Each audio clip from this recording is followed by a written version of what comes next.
stage of the COVID crisis. It's doubtless coming next. And we see immediately every minute seems so long on Zoom. In life, it goes away like this, but on Zoom. Well, I think we're all about to experience whatever it is. Time flying as we're having fun. So I'm gonna shut up now, and I'm gonna mute everybody, apart from Charles, who I think will do the honors. And Liz and I will facilitate questions and stuff. You're gonna go through the housekeeping stuff, Charles. Okay.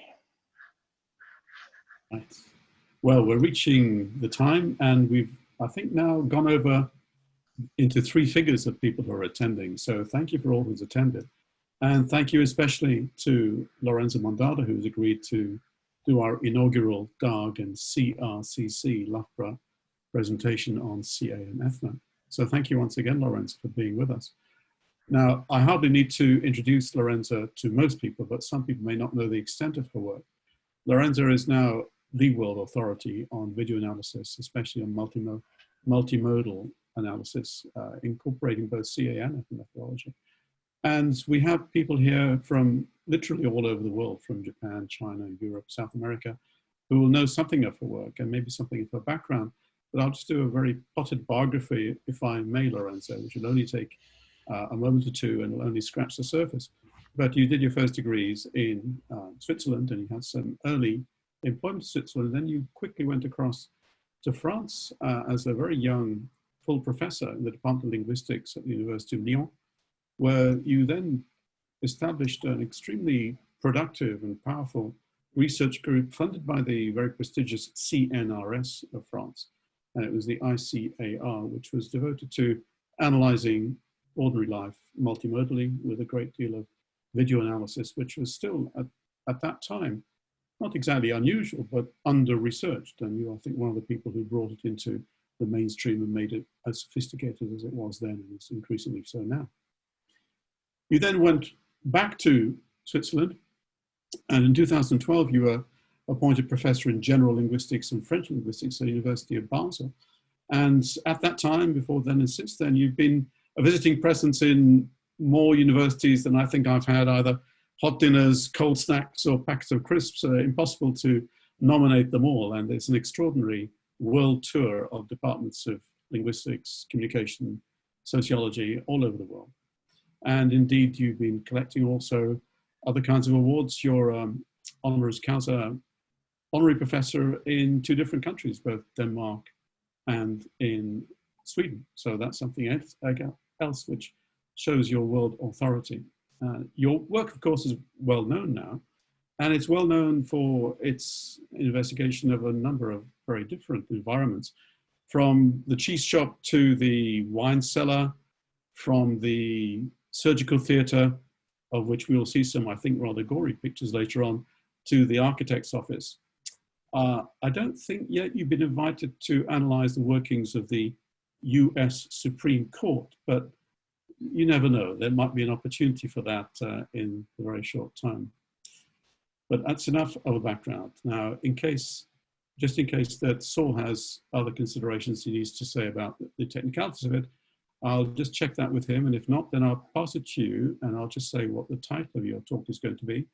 Can I pass it straight to Lorenza, Saul? I'll just say that we are recording this talk. If you don't wish to be recorded, please don't turn on your cameras, don't say anything. And also, I think we mentioned it in the invite, please don't share any screen captures. I know it's exciting and we maybe want to share them on our social media, but please don't do anything that involves, share anything that involves Lorenza's data. Quite apart from anything else, the timing of everything is very important to Lorenza. So that's something that we need to maintain the integrity of. Okay, that's it. Thank you, Charles. There will be an opportunity at the end of Lorenza's talk to have questions. We don't know quite how long we'll have, but certainly reserve your questions until then. The chat might be used for just the odd comment here and there, but it won't be, Lorenza won't be able to respond to those comments except at the end. So reserve questions for them. And please do send Charles, me, or Saul a message privately in the chat if you need anything technical or something's going wrong. And we hope that nothing will. Okay, I'll just say what Lorenza's title is going to be and then hand it over to her. So, Lorenza, thank you once again for agreeing to do this presentation. We're extremely grateful to you. So, the temporality of embodied action, responding, anticipating, and preempting. Thank you very much. Thank you very much, Charles, Saul, Liz, and all the LAFRU crowd for inviting me. I'm very honored to be here and to share all this with this wonderful group. I wish I could greet everybody individually. It's a little bit difficult, but I'm very touched by your presence. I will now shift to my presentation. I will redo the stuff with the mic. Voila. And this should be kind of okay. Right. So I'm trying to arrange the pictures of you in yeah.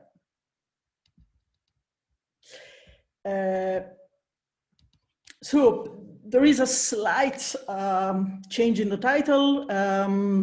The initial title was Responding, Anticipating, Pre-empting. I will actually insist a lot on adjusting, which is the last word of my title now. My talk will give a series and discuss a series of examples, but will be a conceptual talk to reflecting on how to think about the temporality of embodied action. You know that this is a very important topic for me, but reflecting on what it means to interpret an action as responding. And I will do that in three or four parts. I will introduce a discussion of the notion of temporality in CA and ethnomethodology. I will briefly allude to the conception of sequentiality that we have, which comes from the pioneering work on talk, and I will discuss how sequentiality is being revisited by taking into consideration the multiple temporalities of interacting bodies. And I will conclude on different modes of temporal organization and their consequences for the way in which we conceptualize sequentiality. I ask you not to record my data for two reasons. And an ethical reason is that I spend all my time telling people that they will not end up on the web. And I hope to be able to be trustful on that for them. The other reason is what Saul was alluding. I work on quite fine-grained temporality, and I'm not sure at all that my data will respect, by being played on Zoom, will respect that temporality. So thank you for accepting that. So to begin with, temporality, as you all know, is a fundamental characteristics of action as it is considered by ethnomethodology and conversation analysis. And I would like to insist on the fact that this is really the distinctive, or one of the most distinctive aspects of what we do, especially when compared to formal and structural model of action, which are distinctively atemporal. And it's important for a structural analysis to be atemporal. We do exactly the opposite. So in CA, as you know, we try to have a specific conception of time, which is focusing on its emergent, incremental, but also contingent and flexible characteristics, what the Greeks call kairos, instead of chronos. So kairos is really the time of the opportunities for an opportunistic time for the Greeks, which is a way of expressing phenomenological time. This specificity of conversation analytic time is reflected on the very famous question, why the now? And also in the recurrent use of expressions like moment by moment, of step by step, which is a spatial metaphor to speak about time. This temporality is addressed in a multiplicity of aspects. We have temporal objects such as pauses, overlaps, etc. We have temporal unfolding types of units at different levels of granularity, from very tiny phenomena in phonetics, for example, to syntax and to larger units. And we have, of course, the temporal coordination between different multimodal resources. Here I will focus on temporality as at the foundations of sequentiality.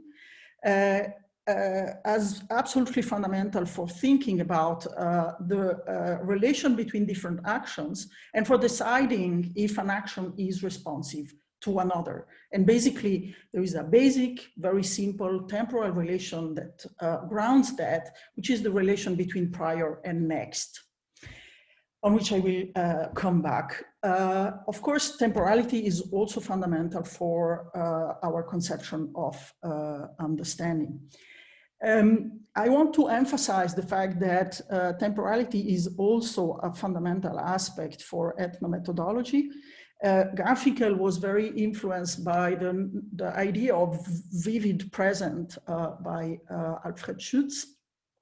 And in his definition of the ethnomethodological program, he insists on the fact that ethnomethodology is interested in the locally endogenously produced, naturally organized, naturally accountable, ongoing practical achievement, being everywhere, always, only, exactly, and entirely members' work, with no time out, with no possibility of evasion, hiding out, passing, postponement, or buyouts.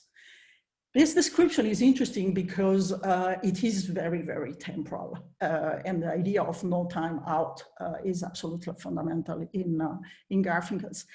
I've been looking at, on the indications given by Anne Rawls, at the notion of sequentiality that transpires from the very early writings by Garfinkel in the end of the 40s, where he says, acts towards B as if the signs that B provides are not haphazardly given. When we say that A understands B, we mean only this, that A detects an orderliness in these signs, both with regard to sequence and meanings. This orderliness is assigned to B's activities by A. The validity of A's conception of the signs generated by B are given in accordance with some regulative principle established for A when his return action evokes a counteraction that somehow fits A's anticipations.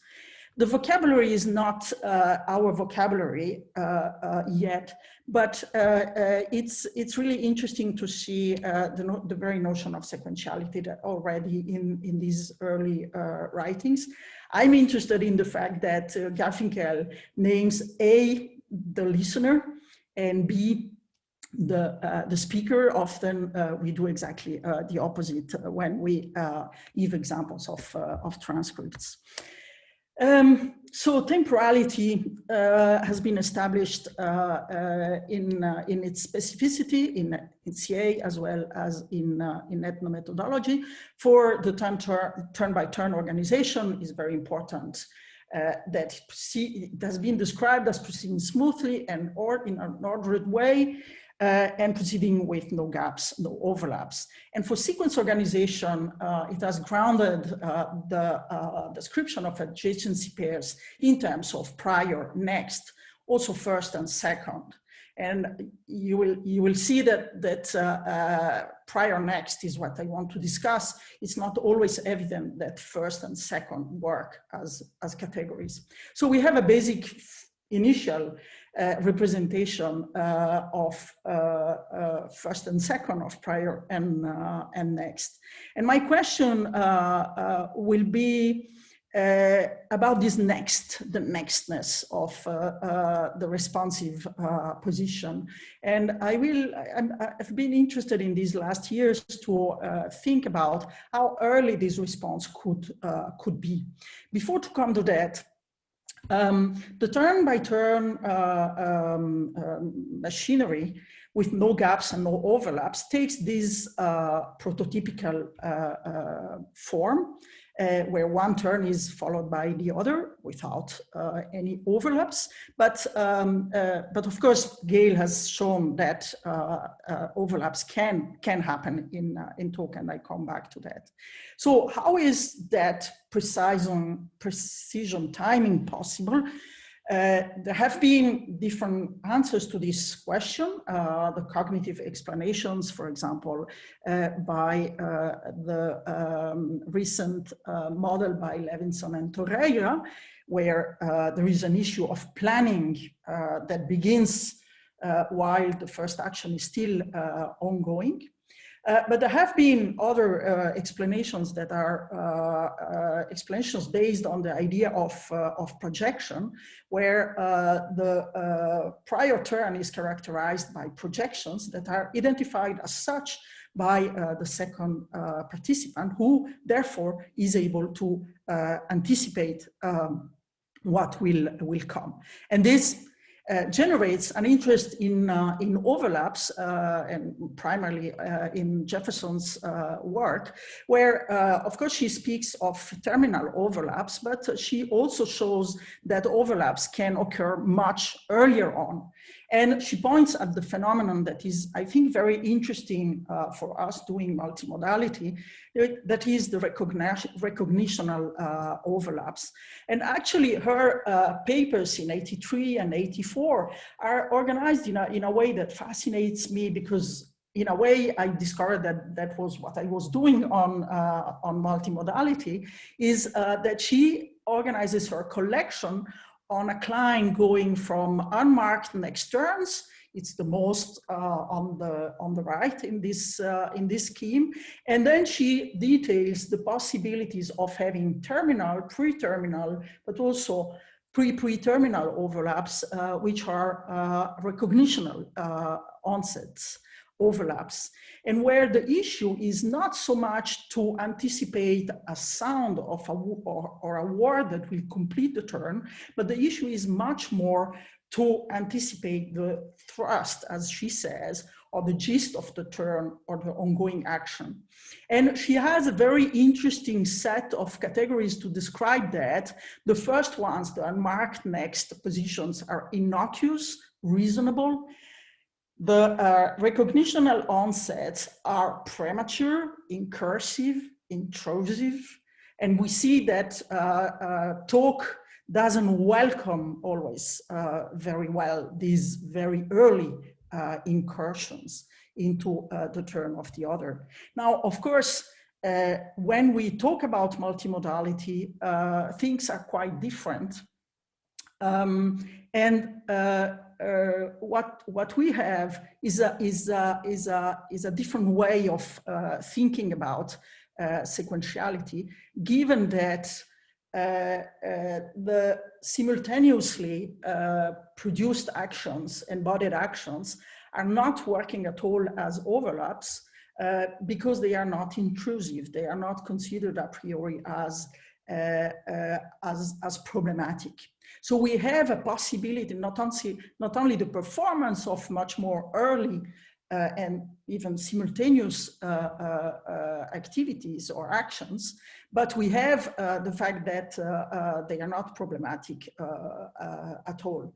So this generates, first of all, a different vision of temporality that is not only successively ordered, but simultaneously arranged. And this also generates the possibility of having responsive actions that can be produced much more earlier than in talk. I give you an example of this temporality by using an example that I have used a lot in my publications, but it's a typical, a prototypical case in which you have, we will focus on the turn of this guy who is a gardener, guiding the visit of the gardener or the garden for these 3 visitors, and he will point at a butterfly about here. I am interested in this turn. Look at the butterfly there. Voilà, mais bon, vous voyez, ça, il y a des limites, quoi. Là, on est un peu, regardez le papillon bleu, là, c'est un argus, vous voyez. So the turn is appearing here. Là, on est un peu, regardez le papillon bleu, là, c'est un argus, vous voyez. So, as I have commented on a variety of times, here we have an example of multimodal format of the turn. We don't have just a look at the butterfly. We have the verbal turn, we have the pointing, we have the movement of his body, the steps that he does forward. So we have quite multiple multimodal gestalt where a lot of things happen. I will come back to that. Apparently at the same time, and this is responded to by a series of other conducts by the different visitors who successively turn back, pivot, and look at what is pointed at. We have a distribution of responses along this turn, and what we have also is a phenomenon that I will discuss later on, and it is that the progression of this turn actually depends and is sensitive. Voilà, mais bon, voyez. Sorry. When I move the mouse, it does also other things. It is the progression of this turn is also sensitive to what the responses do. So we have a reflexive organization in which the first action is actually generating a response, but is also reflexively shaped by this response. And that's this phenomenon of adjustment that I will discuss later on. Now, this prompts to have a vision of sequentiality that is probably much less linear than what talk invites us to do, and that is much more multi-layered, if you want. Now, I want to do a quick parenthesis on the question of the way in which we look at timing. And this is a point about transcription, but more radically about how we see time. So it's a matter of how we conceive time, but also how we transcribe it, not for a fetishism of the transcription, but because we need to make visible and to demonstrate the precision timing of the responses. Now, and this is the ugly part of the talk. I come back to one of my favorite fields, surgery, where I show you a very simple sequence where the surgeon who is operating with this hook is giving an instruction to the assistant who is here.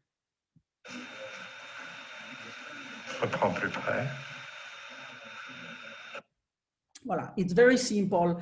If you don't like human flesh being opened up, you might not look, or you might look at it as an abstract painting, which could do it too.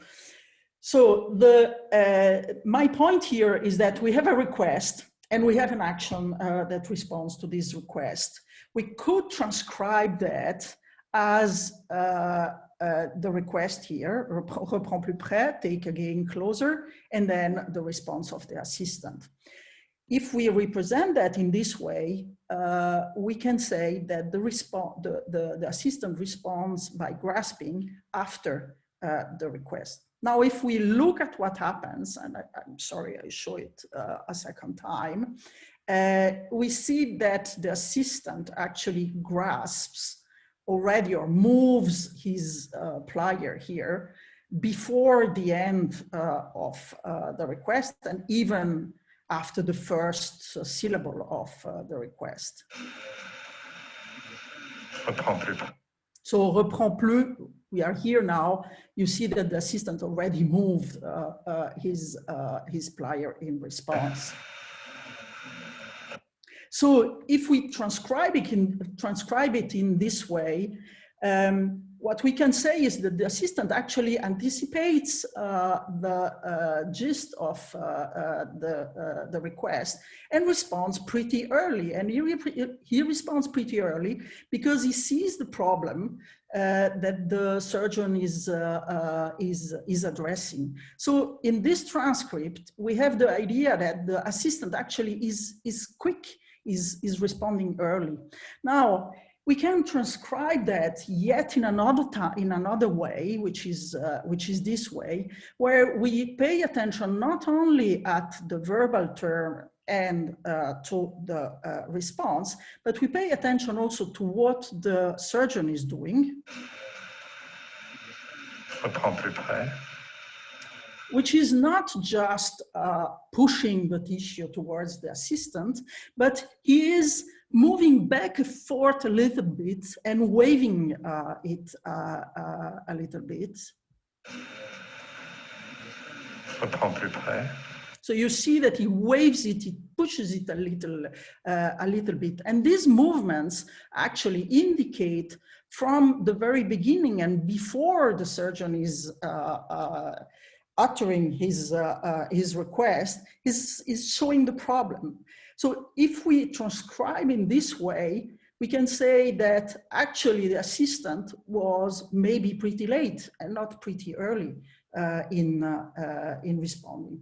At least the earliness or the lateness or the promptness of the response can be rediscussed in this way.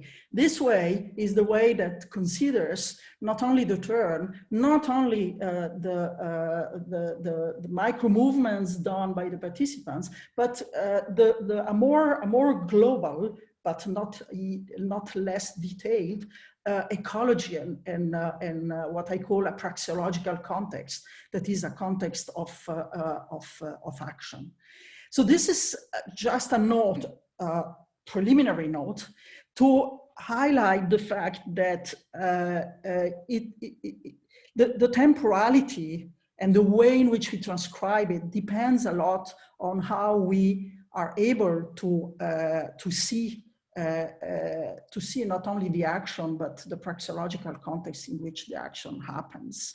And I perfectly know, and in part I agree with the fact that with the critique of transcripts as a medium that limits the way in which we can represent action, but I think that the problem is not always the limitation of a static visual textual representation. The problem often is the limitation of our own skills and our own vision of what is happening. And this has to be taken into consideration when we try to work on these issues. Okay, so I give you now a few examples in which I want to discuss how early a response can be given all these preliminaries about how to annotate the temporality of these actions. I begin, if I may say, like Jefferson in her paper, with a case that is a case of an unproblematic next action following the first action. Of course, here we are in a multimodal environment, so there is some kind of simultaneity. But in this case, we have so all the examples for the sake of facility in following the argument will be taken from very simple shop encounters. in which people request the most diverse things, very simple things like cigarettes, for example. And here the client asks a packet of Camel and a Winston Blue. As soon as he says a paquet de Camel, you have the vendor turning. I show you first.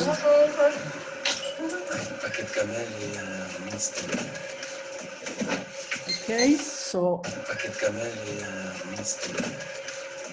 what we see here is that when he says a paquet Camel, the vendor, the seller, turns back and picks up the camel. If we look at what happens at the beginning and what is a bit the local ecology at the beginning, we have the greetings, and we see that she is ordering the money in the till. She will look at the till, and she's not looking, sorry, she's not looking at, she is, here is saying apak, she's not looking at him, okay?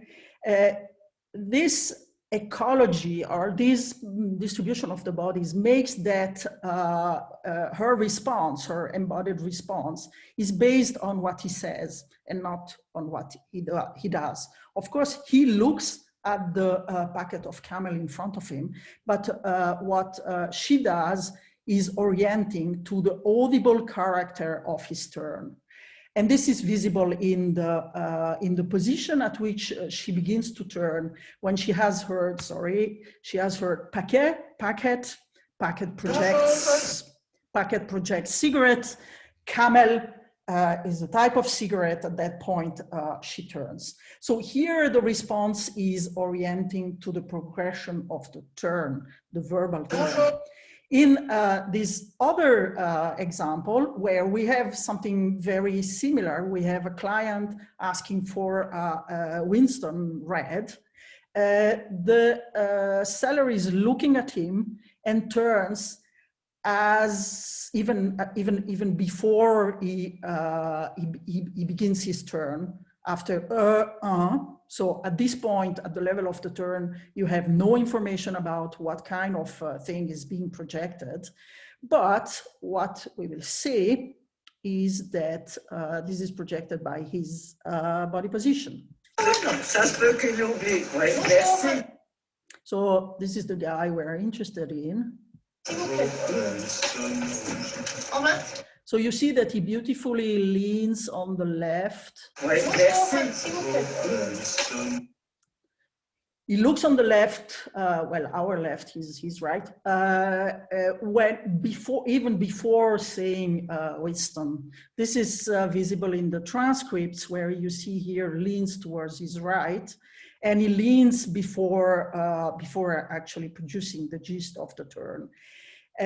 Leaning in this way and leaning and looking at things that are in the back of the seller is what the seller uses in order to interpret the request. So here we have an early response that is based on the embodied position of the person doing the request. We can have even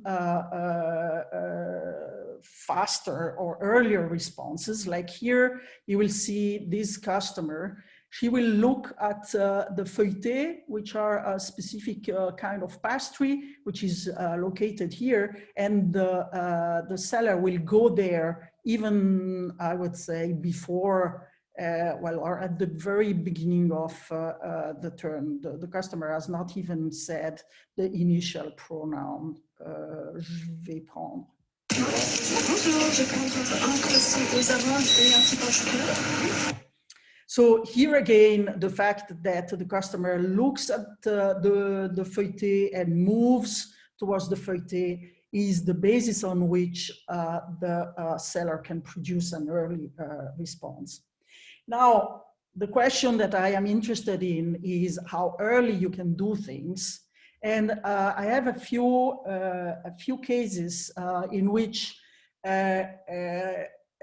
on the one side, there are these anticipations of the request on the side of the seller, like here, where the person will come back from having looked at the magazines here with a magazine, and you will see that the seller basically extends her left hand even well before the customer will mumble celui-ci, so the deictic, this one, sorry. No, it was, it's the next, sorry, I mixed the two examples. Is this woman, she comes, sorry, I rewind my, it's another element of the collection that I was commenting. This woman comes with a coupon in her hand, and the seller will extend her left hand towards the coupon even before the customer will say, you see it here, she extends the hand, the customer is not yet giving her the coupon. So here we have in a way an action in any case that preempts the request of the customer. Another example is here. This is a different, a little bit a different example because it concerns a client who will anticipate the paying of the money before being requested to pay by the seller.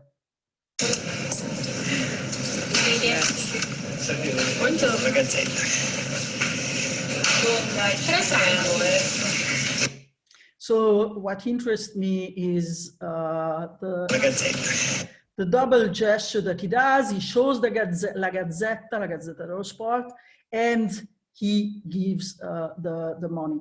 Interestingly, the seller doesn't align with this anticipation. She says 3 franchi, 3 francs, and it's only after that she takes the money. So here we have an anticipation of the paying, and I'm collecting these cases where actually paying is organized by the client in a different way. It's a way of organizing an action that is often organized in response to a request to pay. It's a way of organizing it as a first action, offering an amount of money. And of course, this displays knowing how much it costs, having prepared the change, etc. So we have this phenomena of anticipation, and then we have phenomena of simultaneity and reciprocity, like here, where what interests me is this woman waiting, and she will give her to the seller the newspaper that she's buying. I would say almost the exact time at which the seller will extend her hand. So now it will come. So you see that giving the newspaper and taking it are two actions that are not only done at the same time, but he initiated at the same time.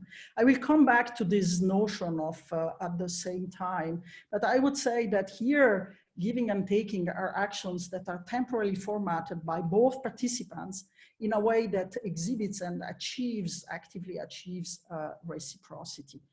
Of course, handing over the newspaper first and taking them second works like a request and a response, or some other kind of action, but a first action and a second action. Here, the actions are formatted in a way that achieves this simultaneity. Now, I've been quite critical of the very notion of simultaneity in a series of cases. For example, when discussing phenomena of multi-activity, which is often glossed as doing two things at the same time. And in the book that we did with Pentti and Maurice and Tina about multi-activity, one element that I tried to show was that in fact doing two things at the same time is never exactly at the same time. So multi-activity often is not pure simultaneity. And I've been looking also while analyzing these cases of perfect timing and reciprocity. I've been looking and thinking about choral phenomena like laughter, applauses, booing, but also other kind of choral responses. And choral phenomena appear to me as not a good candidate for a type of simultaneous action because they are in fact very often orchestrated and initiated by a person. So they are very much based on a sequential organization and ordering of actions. So simultaneity is something that is much rarer than we might think. If we call simultaneity the fact that two actions are beginning at exactly the same time and finishing at the same time. Of course, if we call simultaneity things happening somehow, somewhere at the same time, we have a lot of phenomena of simultaneity. But this timed simultaneity is in fact something that is much, much rarer. And I would say that it is something that has to be organized by the participants, oriented to by both participants, and achieved as such. And I suppose that it enables the participants to display things related to reciprocity. The last temporal relation that I would like to discuss are adjustments. And adjustments are another way to demonstrate that actually what we could call simultaneity, in fact, is a form quite sophisticated of sequentiality, which I call with other colleagues micro-sequentiality. This is a case that I discussed in a paper time ago, where a woman asks for two Marilong, that's the brand of the cigarette, filter box. Her term in Swiss German is, I would like to have two Marilong filter box. Ich hätte gern zwei Marilong filter box. The way in which she says that is interestingly responded to by the seller, which is detailed here because probably, well, it's difficult to see in just the first vision. I show you.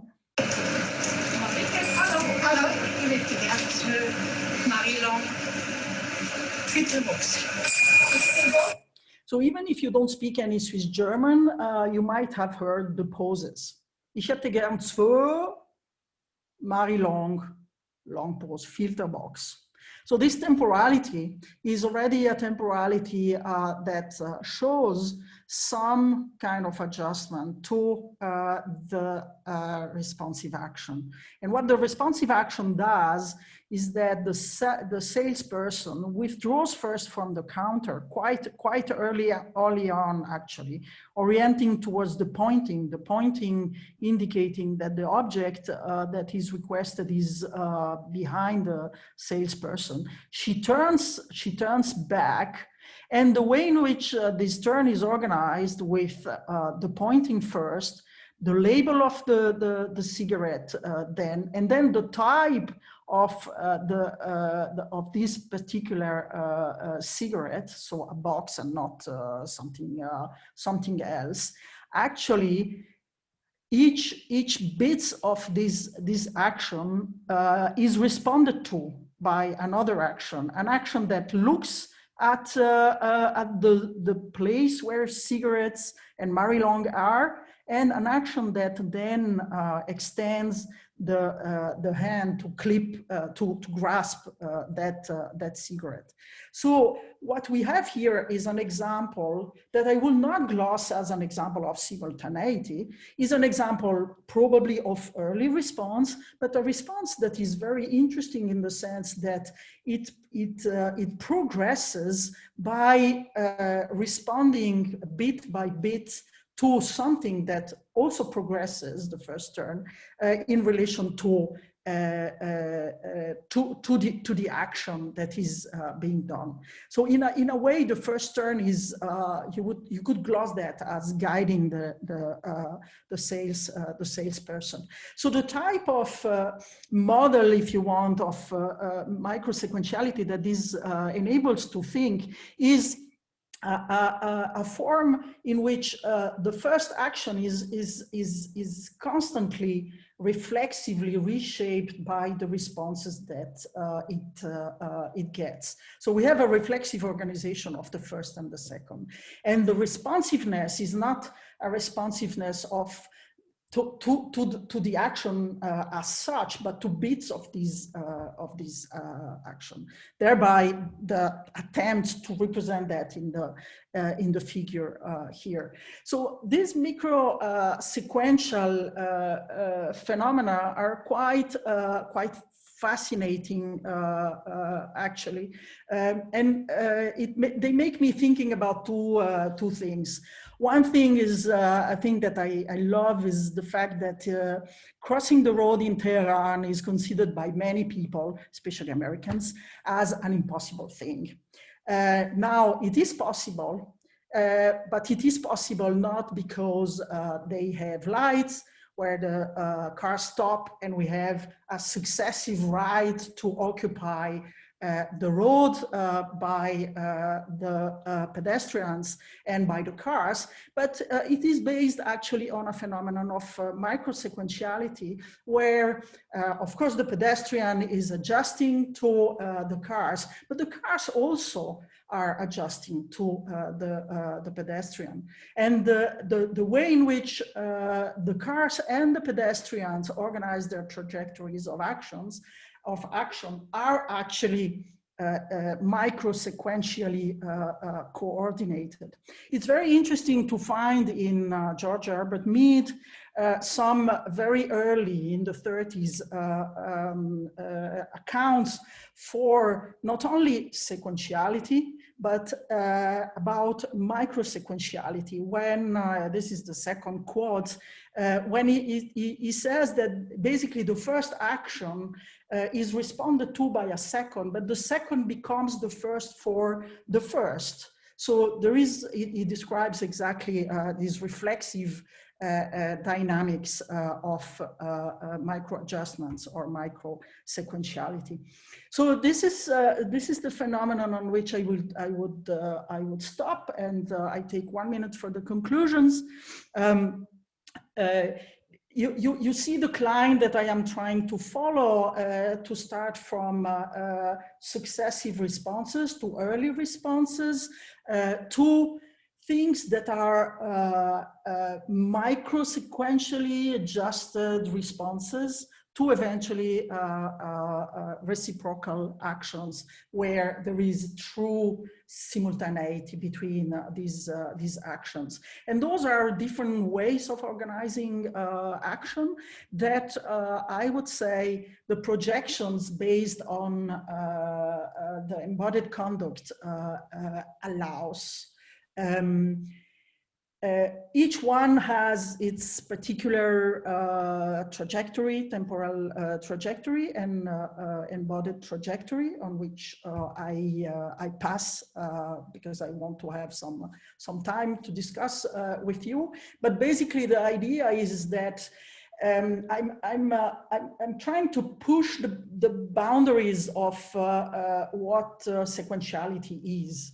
I'm doing that not with an argument that I've heard a lot of times and maybe a bit quickly of people saying, yeah, multimodality is just based on simultaneity, and sequentiality is radically criticized by what happens in an embodied way.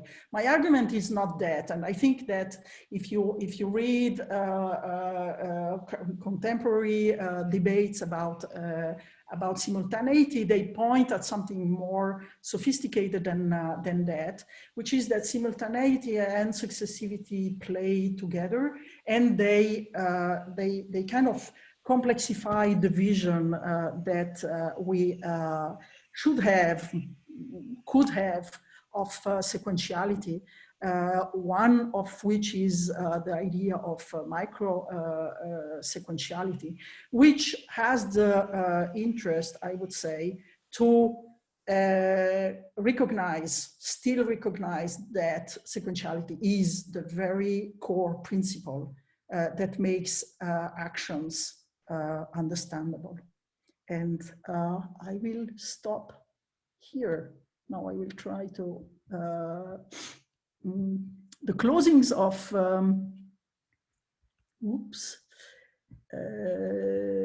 the closings of Zoom presentations are horrible, and it's always an horrible experience, but as you see, I am done.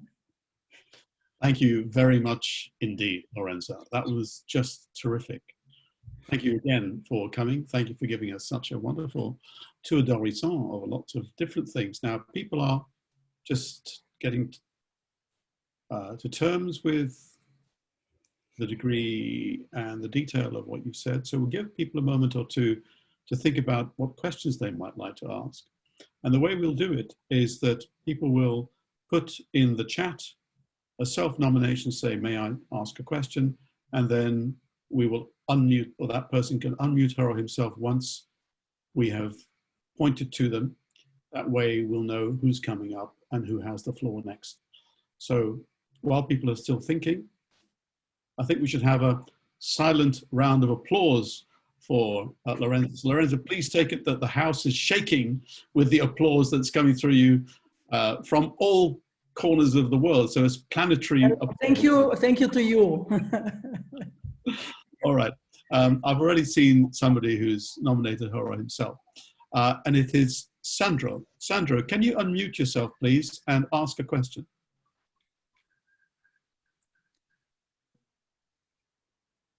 Hello, everybody. I'm speaking from São Paulo, Brazil. Thanks for the wonderful presentation, Lorenza. I work with communication in kitchens, and temporality and sequentiality is a very interesting issue because cooks are not talking and they can do concerted action.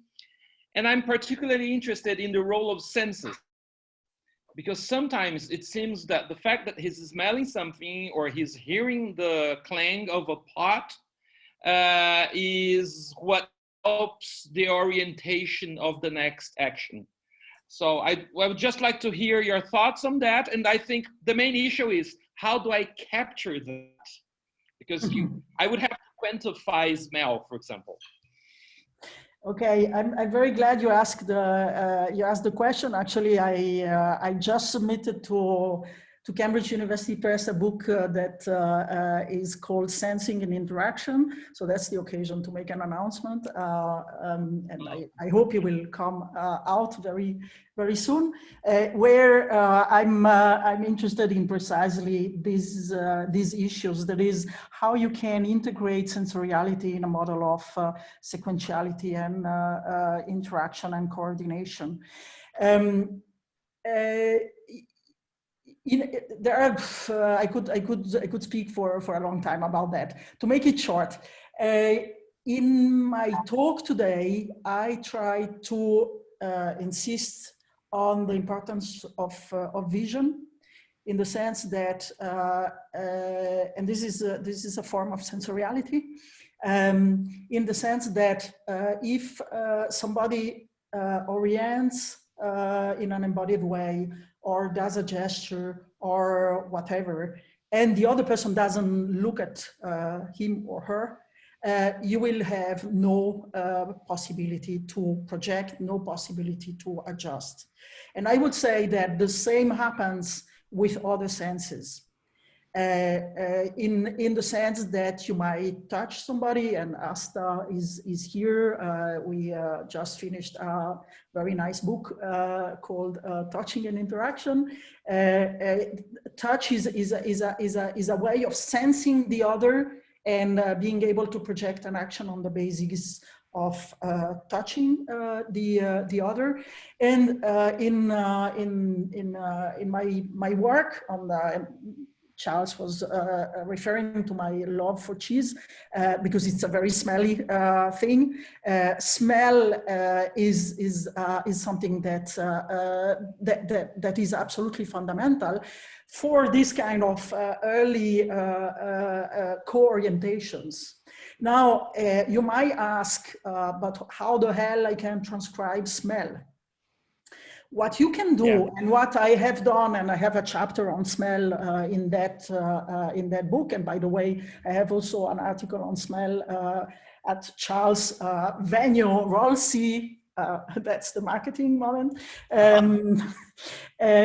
where I discuss smell as an embodied phenomenon. That is, people engage in smell by, for example, leaning towards the source of smell by smelling. So smelling is not a pure internal invisible thing. When you smell, at least you display that, and this enables forms of interaction, and importantly, and I stop here, forms of early coordination and adjustment between the participants, and the cooks are the professionals for that.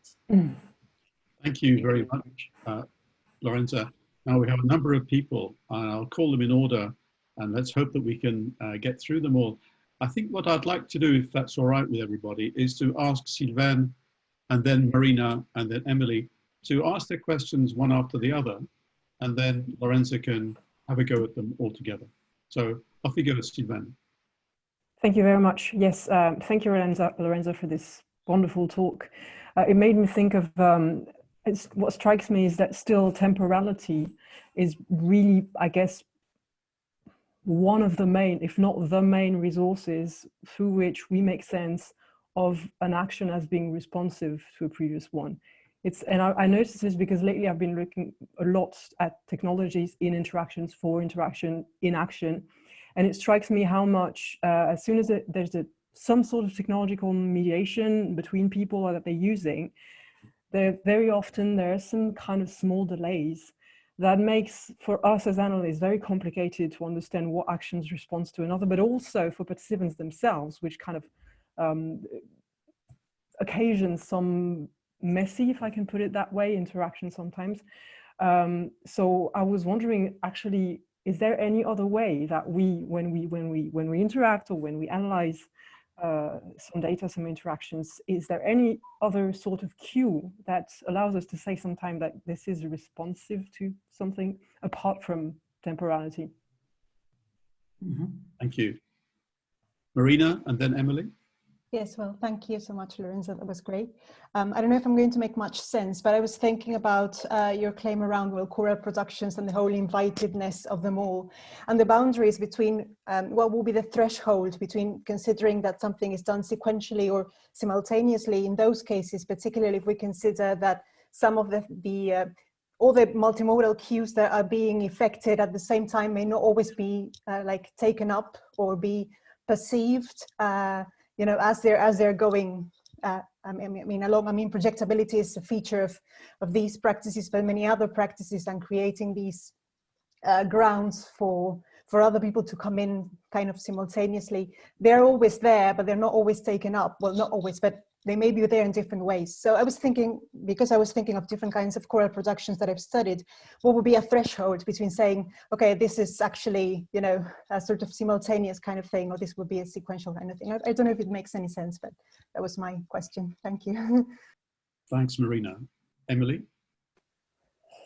I was wondering about music and about the designed simultaneity of certain things that occur in music. I do think that there's definitely a lot of evidence that certain traditions of music have a lot of setup that, if you consider the overall activity, is very much sequential, not least sheet music and conductors. But that is not true of all forms of music across the world, that there are, even in Western traditions such as jazz, music is something that cannot necessarily rely on cues in order to be accomplished. But this is also not the thing that I study all the time. So it was a thing that occurred to me that maybe doesn't undermine the idea in general, but might be another form of temporal order, or may have something to say to that issue. Thanks very much for the talk. Thank you, Emily. I begin with Emily. I'm not a musician myself, so I'm very poor on that. But if I think about work done by Duranti, by especially Sandro now, I'm thinking about jazz improvisation. And it's so important, and it describes how they constantly communicate to each other. And all the people interested in conductors, in improvisers, in core people working, singing in chorus have highlighted the importance of these forms of coordination.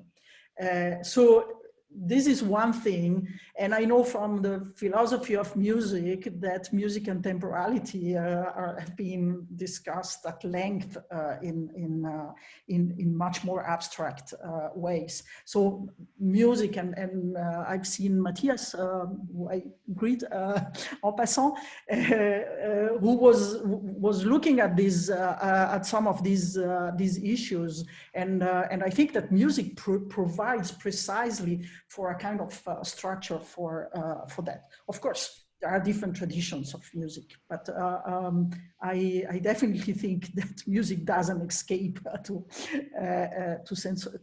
sequentiality. I wanted to make a point about the observation that Marina has done, which is, I think, very important. And I think it, for me, that's why I'm reflecting a lot on sensoriality right now.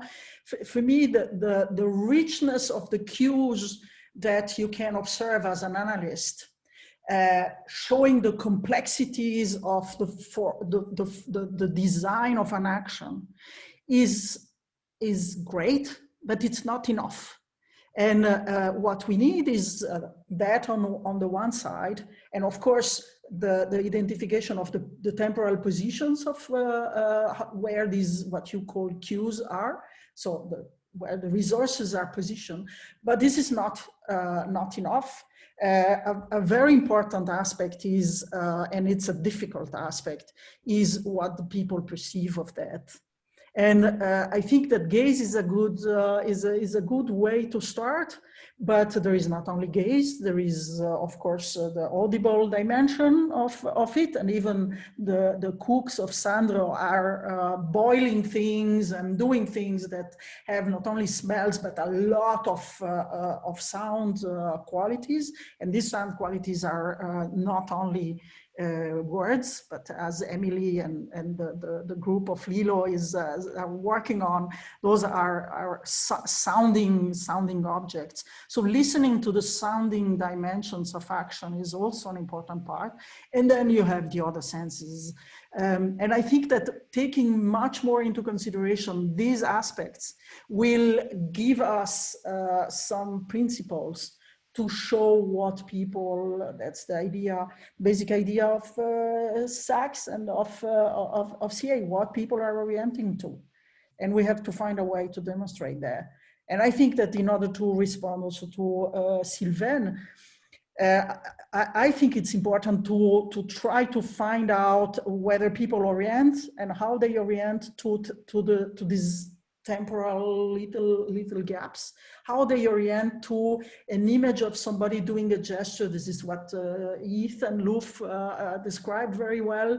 And you do a gesture in a mediated interaction. It doesn't have the same kind of thickness, of richness than a gesture in face-to-face. Trying to pinpoint this quality and how this quality is actually oriented to by the participants. It's not easy, but I think we don't look at a screen the same way in which we look at a person. That's why the flesh is so important for me, by the way. But I see the challenge of working on technologies. Thank you again, Lorenza. There are people who want to ask questions, but I'm aware of the time. And I know that after an hour, then the Zoom brain starts to take over and everybody concerned. So I think we're going to have to stop the questions and the answers now. I'm going to hand back to Saul and Liz in a moment.